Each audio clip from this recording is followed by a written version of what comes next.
Madhya Pradesh high court के Indore bench ने धार स्थित भोजशाला को लेकर महत्वपूर्ण फैसला सुनाया है। अदालत ने अपने निर्णय में भोजशाला को वाग्देवी मंदिर माना है। साथ ही कोर्ट ने भारतीय पुरातत्व सर्वेक्षण के पुराने आदेशों को भी निरस्त कर दिया है, जिसमें पूजा और नमाज को लेकर दिशा निर्देश दिए गए थे। फैसले के बाद जहां हिंदू पक्ष ने खुशी जताई है, तो वहीं मुस्लिम पक्ष ने सुप्रीम कोर्ट जाने की बात कही है।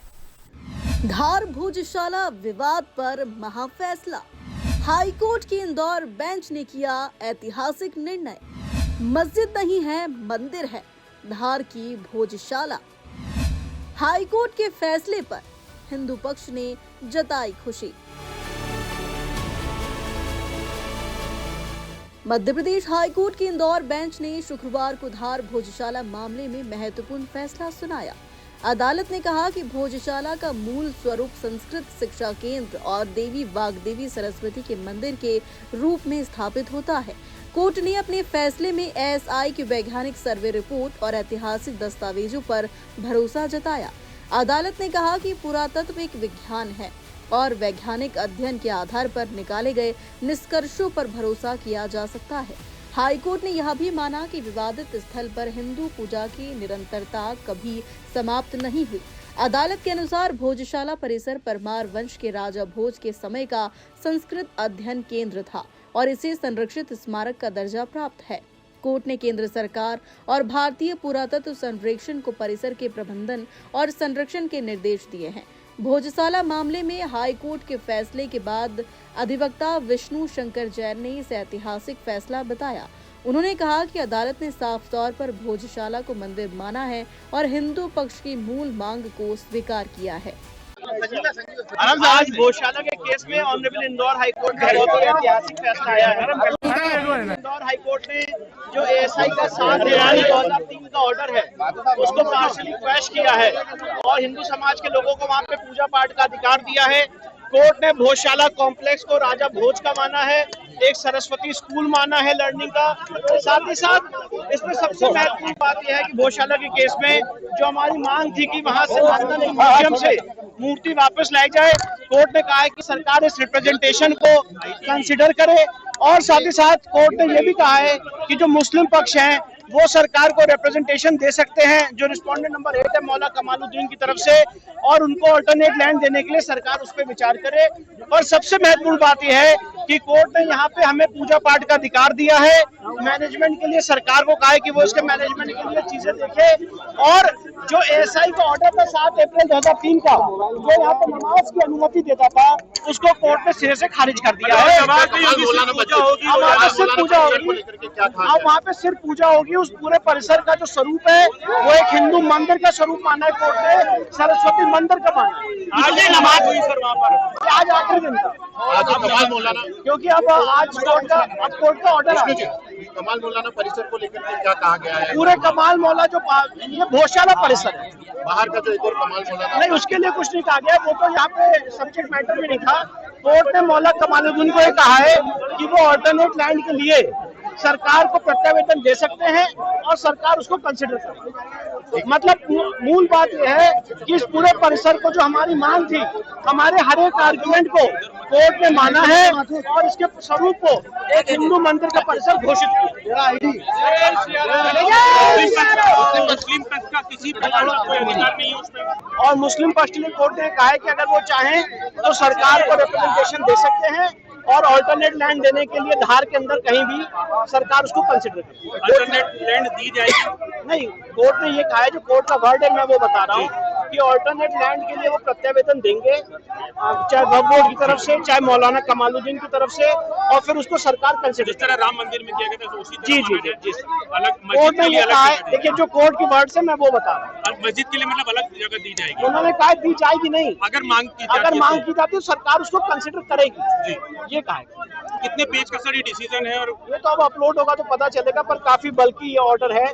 और जो हमारी मूल मांग थी, ये पूरा परिसर एक हिंदू मंदिर का परिसर है, उसको कोर्ट ने पूरा हमारे सारे आर्गुमेंट्स को माना है और उसको अलाउ किया। जी, माननीय न्यायालय द्वारा इस लंबे 700 साल पुराने इस प्रकरण को एक पूर्ण विराम देते हुए आज ये तय किया गया कि ये भोजशाला जो है ये राजा भोज द्वारा स्थापित किया गया मां सरस्वती का एक मंदिर है और इसके रिलीजियस कैरेक्टर में धार्मिक स्वरूप को माननीय न्यायालय ने तय कर दिया है और अब इस किसी तरीके का कोई कंफ्यूजन नहीं बचा है कि भोजशाला एक मंदिर है। सर क्या क्या कोर्ट का वर्डिक्ट क्या कुछ कहा? जी, माननीय न्यायालय ने बताया कि जो एएसआई है, जो भारतीय पुरातात्विक सर्वेक्षण है, उसकी रिपोर्ट से अन्य साक्ष्य जो रखे गए, जो हमारे द्वारा ऐतिहासिक साक्ष्य रखे गए और राम मंदिर जजमेंट के समय जो दोनों ही धर्मों के जो कानूनी पहलू रखे गए कि हिंदू लॉ के हिसाब से एक बार जो मंदिर स्थापित हो जाता है वो हमेशा मंदिर रहता है और मुस्लिम लॉ के हिसाब से भी किसी कब्जा करी हुई जगह पे एक वैलिड मस्जिद नहीं बनाया जा सकता। इन सभी तथ्यों को ध्यान में रखते हुए माननीय न्यायालय ने तय करा कि ये जो जगह है, ये जो मंदिर है,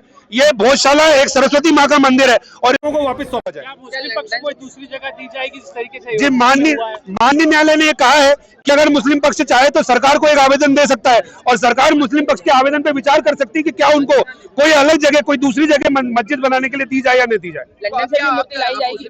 जी, माननीय न्यायालय ने लंदन से मूर्ति वापस लाने के लिए कहा है कि ये क्योंकि हमने आवेदन सरकार को दे रखा है और ये दो सरकारों के बीच का विषय है, इसलिए सरकार इसके ऊपर आगे से रहकर कदम उठाए और लंदन से मूर्ति वापस लाने का प्रयास करे। क्या पक्ष मजबूत रहा है इस पूरे सुनवाई के दौरान? हम देख रहे थे क्या कुछ वो पक्ष रहे, कौन से तथ्य रहे जिस पर आज मोहर लगाई है? देखिए, प्रमुख रूप से जो मजबूत तथ्य रहे, जो पक्ष रहे, जिनके बेसिस पे माननीय न्यायालय ने अपना निर्णय दिया है, उसमें प्रमुखता से एएसआई की रिपोर्ट में ये तथ्य सामने आना कि जो इमारत है ये 11वीं सदी की बनी हुई है।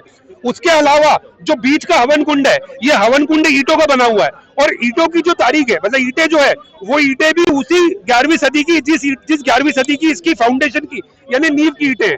तो बीच में हवन कुंड का होना, इस इमारत के मंदिर स्वरूप का होना, इसमें मंदिरों के पिलर मिलना यानी खंभे मिलना, उन खंभों पे कीर्ति मुख और अलग अलग देवी देवताओं के चिन्ह मिलना, इस तरीके के अनेकों तथ्यों को। आगे क्या होगा, किस तरीके से? क्योंकि अभी तक ये हो रहा था कि मंगलवार को वहां पर जो है वो पूजा की जाती थी, शुक्रवार को नमाज, लेकिन अब आगे क्या होगा? देखिए, माननीय न्यायालय ने स्पष्ट रूप से सरकार को निर्देश दिया है कि क्योंकि इसका रिलीजियस कैरेक्टर तय कर दिया गया कि हिंदू मंदिर है, इसलिए यहाँ पे नियमित पूजा की व्यवस्था कराई जाए।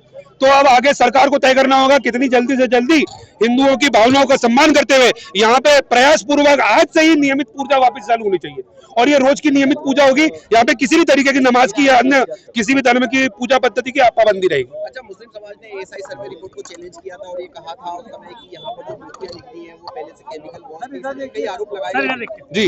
जी, मुस्लिम समाज ने एएसआई की रिपोर्ट को चैलेंज किया, चैलेंज करना उनका अधिकार है, लेकिन माननीय न्यायालय ने सभी पक्षों के तथ्यों को सुन के और अपना निर्णय दिया है। और यहाँ पे ये ध्यान रखना जरूरी है कि एएसआई जो है वो एकमात्र ऐसी संस्था है जो पुरातात्विक विषयों पर अन्वेषण कर सकती है, ना इन्वेस्टिगेशन कर सकती है और रिपोर्ट दे सकती है। कल को किसी क्रिमिनल प्रकरण में कोई आके ये बोल दे कि हमको पुलिस के ऊपर भरोसा नहीं, नगर निगम से इन्वेस्टिगेशन करवा दो, तो ऐसा नहीं हो सकता। ये सब प्लेसेस ऑफ वर्शिप जो एक्ट है उसके तहत 1947 में ये कहा गया था सुप्रीम कोर्ट की तरफ से कि 1947 में जैसी स्थिति रही है चाहे मंदिर हो मस्जिद, लेकिन ये अपवाद के तौर पर देखा जा रहा है। क्या अंतिम फैसला सुप्रीम कोर्ट में होगा? किस तरीके से आप इस निर्णय को देखते हैं तकनीकी तौर पर? देखिए, यहाँ पे दो चीजें ध्यान में रखना बहुत ज्यादा जरूरी है। आपका सवाल बहुत ही अच्छा है। यहाँ पे पहले तो ये ध्यान में रखना जरूरी है कि जो प्लेसेस ऑफ वर्शिप एक्ट है उसी एक्ट के सेक्शन 4 में एक प्रोविजो दिया हुआ है कि यदि कोई इमारत संरक्षित इमारत है तो उसके ऊपर प्लेसेस ऑफ वर्शिप एक्ट लागू नहीं होगा।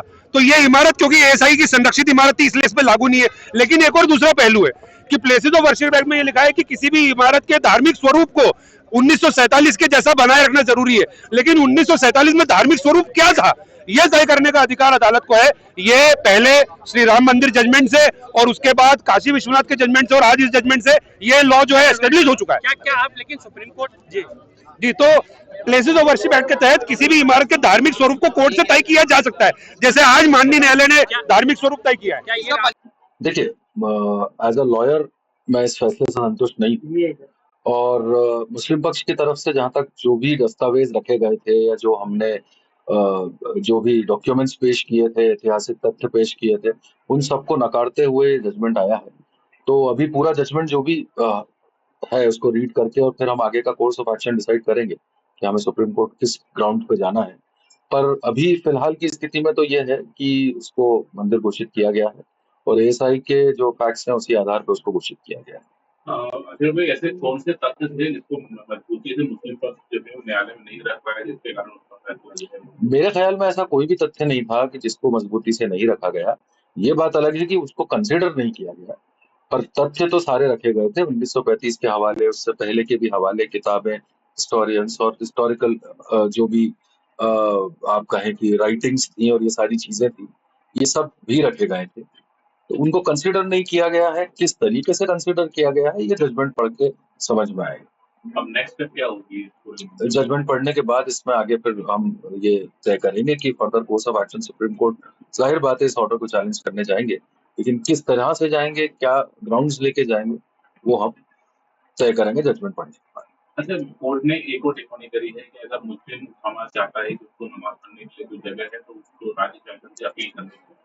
देखिए ये प्रैक्टिकली एक मेरे ख्याल में ये गलत फैसला है, क्योंकि किसी जगह को स्थानांतरित करना, एक आवेदन देना और उस जगह को जिसकी मिल्कियत, जिसका मालिकाना हक ऑलरेडी मुस्लिम कम्युनिटी के पास था, जिसका दावा ऑलरेडी चल रहा है, उस दावे को भी ऑनरेबल कोर्ट ने कंसिडर नहीं किया। तो हम शुरू दिन से हम इस चीज की मांग कर रहे थे और हम यही मांग कर रहे थे कि ये पूरा मामला सिविल का है और इसको सिविल की तरह ही देखा जाना चाहिए और इसको सिविल कोर्ट में भेजा जाना चाहिए। ये यहाँ चलने लायक मामला नहीं था, पर ठीक है, जो भी ऑनरेबल कोर्ट ने फैसला लिया हम उसका सम्मान करते हैं, लेकिन डेफिनेटली हम उससे सैटिस्फाइड नहीं है, तो हम उसको चैलेंज करेंगे। अच्छा, हिंदू पक्ष का कहना है कि कोई भी अगर किसी तरह का कौन सा विवाद होता है तो वहाँ पे नमाज नहीं हो सकती, बावजूद उसके मुस्लिम पक्ष केवल अपने जिद के कारण नहीं, ऐसा तो देखिए, जिद की बात तो कहीं भी नहीं आई है पूरी पिटीशन में या किसी भी उसमें, लेकिन हाँ ये जरूर है कि ऐसा तथ्य कहीं भी स्थापित नहीं हुआ है कि जिसमें ये बात आए, या ऐसा कोई दस्तावेज भी नहीं मिला है या पेश किया गया है हिंदू फ्रंट फॉर जस्टिस ने, जिससे ये मालूम पड़े कि वहां पे मंदिर था या उस मंदिर को डिमोलिश किया गया था और उसके बाद मस्जिद बनाई गई थी। ऑन द कॉन्ट्ररी हमने कई सारे इसमें डॉक्यूमेंट्स पेश करे हैं जिसमें ये बताया गया है कि सन 1220 के पहले तक जो है वो पूरी आर सिटी पूरी डिवास्टेट हो चुकी थी, पूरी तहस नहस हो चुकी थी और उस टाइम तक शकों की बात हुई है वो नहीं आए। तो डेफिनेटली ये तो तय था कि ऐतिहासिक तथ्यों के हिसाब से यूरोपियन रिसर्च और जो ब्रिटिश रिसर्चेस थी, क्योंकि सबसे ज्यादा रिसर्च फॉरेनर्स ने करी है हमारे, तो उन रिसर्च के आधार पे अगर ये समझा जाए तो ये बहुत क्लियर था कि धार सिटी को ना तो किसी तरीके से डिमोलिश किया गया है और ना ही किसी तरीके से उसको उस जगह को या उस अगर कह भी रहे हैं या मान भी लिया जाए वक्त को कि वो मंदिर था तो उसको तोड़ा गया, ऐसा कोई भी तथ्य पेश नहीं। अच्छा, वकील होने के नाते आप आम जनता से क्या अपील करेंगे इस फैसले के बाद? मैं अभी भी यही सबसे कहूंगा, जैसा मैंने पहले भी कहा है कि अफवाहों का दौर है, अफवाहों पर ध्यान ना दें, संयम बनाए रखें, सबके साथ आपसदारी में संयम बनाए रखें, एक दूसरे से प्यार मोहब्बत से रहें। जो भी फैसला है वो कोर्ट का फैसला है, कोर्ट के फैसले लीगली देखे जाते हैं, पढ़े जाते हैं। ना आम जनता को ना उन फैसलों की समझ होती है, ना उनको समझ में आता है कानून। तो कानून जो जानते हैं ये चीज उन पर छोड़ दीजिए। आप अमन चैन के साथ एक अमन चैन का पैगाम लेकर हिंदुस्तान में जो हमारी गंगा जमनी तहजीब है उसको हमेशा बचाए रखने की आगे बढ़कर कोशिश कीजिए, दोनों पक्षों से। मैं एडवोकेट अशरफ बाज। भोजशाला पर हाईकोर्ट के फैसले को हिंदू समाज ने ऐतिहासिक बताया। भोज उत्सव समिति ने हिंदू समाज की लंबे समय से चली आ रही संघर्ष की जीत बताया है। बिल्कुल, हिंदू समाज की वर्षों पुरानी जो संघर्ष था वो आज पूर्ण हुआ है। हिंदू समाज बड़ी संख्या में यहाँ पर मौजूद है और आज जो कोर्ट ने निर्णय दिया है उसे हिंदू मंदिर घोषित किया है। तो ये 1935 से जिन कार्यकर्ताओं ने भोज उत्सव समिति की जो नींव रखी थी, जिन हुतात्माओं ने यहाँ पर अपना पूरा जीवन दे दिया है, ये जीत उन्हें समर्पित है और सच्ची सही मार्ग में उन्हीं को श्रद्धांजलि है। जिन हिंदू कार्यकर्ताओं ने यहाँ पर संघर्ष किया, लाठी डंडे खाए, आज उन्हें भी ये जीत जो है ये उन्हीं के नाम है। धार का हिंदू समाज माननीय कोर्ट का, माननीय उच्च न्यायालय और सभी जितने भी इसमें प्रतिवादी रहे सभी का बहुत बहुत आभार करता है। भोज उत्सव समिति की तरफ से मैं उन सभी को बहुत बहुत धन्यवाद देता हूं जो आज ये जो परिणाम आया है और इसके जो सूत्रधार बने, मैं सभी को धन्यवाद देता हूं। आज माननीय उच्च न्यायालय के द्वारा 60 दिन की लंबी महाबहस के बाद जो फैसला दिया गया, हिंदू समाज उसका अभिनंदन करता है, स्वागत करता है। हिंदू समाज का जो बरसों से किया जा रहा संघर्ष था, माँ की मुक्ति और उसके गौरव की पुनर्स्थापना का दिन जो इसका इंतजार किया जा रहा था, वो बहुत नज़दीक आ गया है आज इस भोजशाला को, जो कि वास्तव में सरस्वती का मंदिर था, उसको कानूनी रूप से माँ का मंदिर घोषित हुआ है। ये बहुत ही हर्ष की बात है और हिंदू समाज आज प्रफुल्लित है। आज वो दिल से खुश है कि वर्षों का उसका मेहनत का परिणाम आज सबके सामने आया है। जय श्री राम। वो कह रहे हैं कि हम सुप्रीम कोर्ट तक जाएंगे, फिर काजी का कह रहा है। देखो, ये उनका अधिकार है, किसी को सुप्रीम कोर्ट जाना है तो वो जाए, उनका अधिकार है।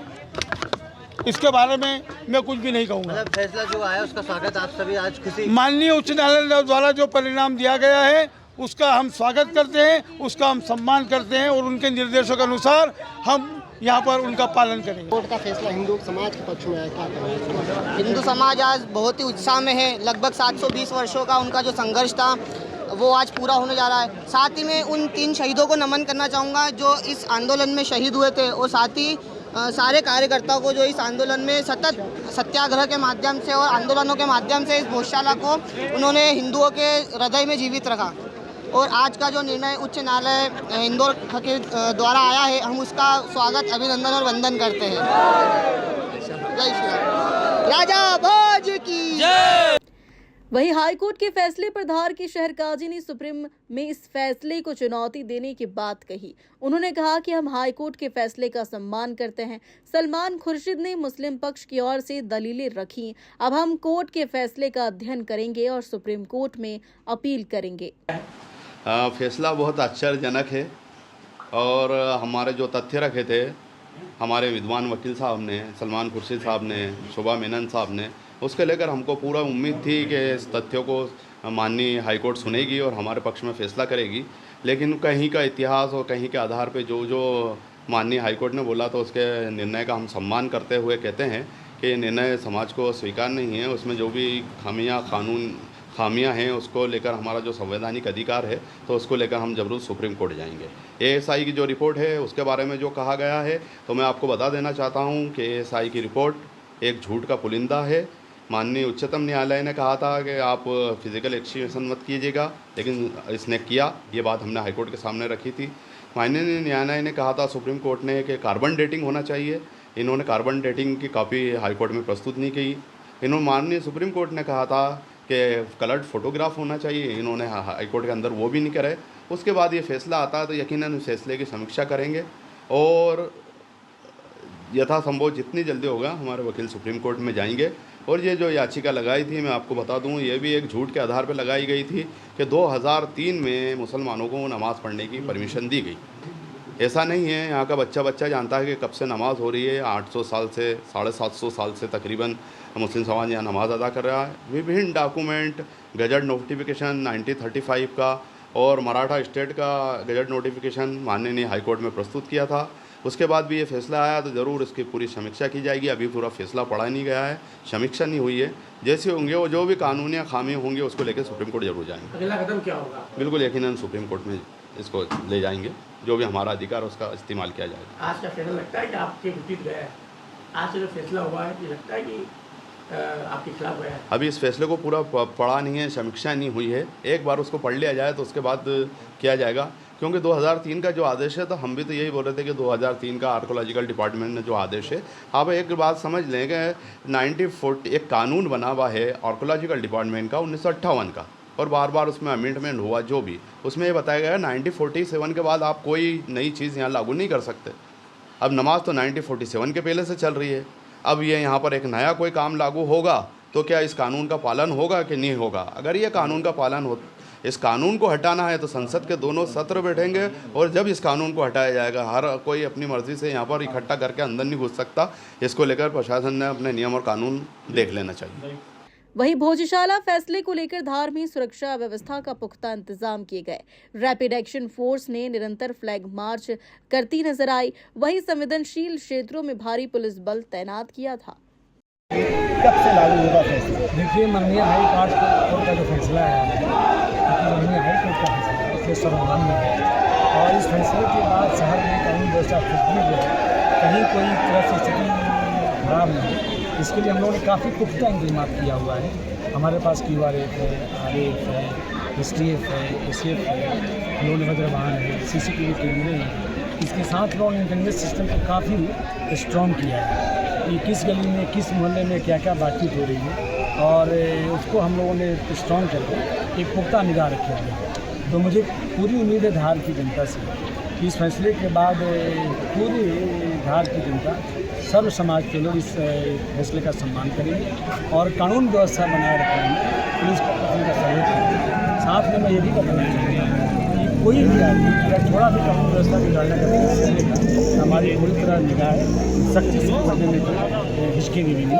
क्योंकि पुनः अपील करता हूँ कि सब लोग सहयोग करें, माननीय न्यायालय के आदेश का सम्मान करें। सर, नमाज के बाद मुख्य प्रवेश द्वार को पूरी तरह से बंद कर दिया गया है, काफ़ी पुलिस फोर्स तैनात है। हम बात करें अगर न्यायालय के अक्षरशः जो फैसला उसको लागू करने की, कि कब से यहाँ पर उस फैसले का पालन किया जाए? देखिए, फैसला तो अभी हमने देखा नहीं है, पढ़ा नहीं है, बट ये है कि शुक्रवार के दिन जो 1 से 3 नमाज होती है, उसके बाद हर शुक्रवार की ऐसी निर्मित होती है। जैसे नमाज खत्म हुआ है तो पूर्वक जैसी व्यवस्था बनाई जाती है वैसी व्यवस्था बनाई गई। माननीय हाईकोर्ट के निर्देश का ऑर्डर हुआ है, उसका अध्ययन करेंगे और उसके बाद जो भी व्यवस्था बनेगी।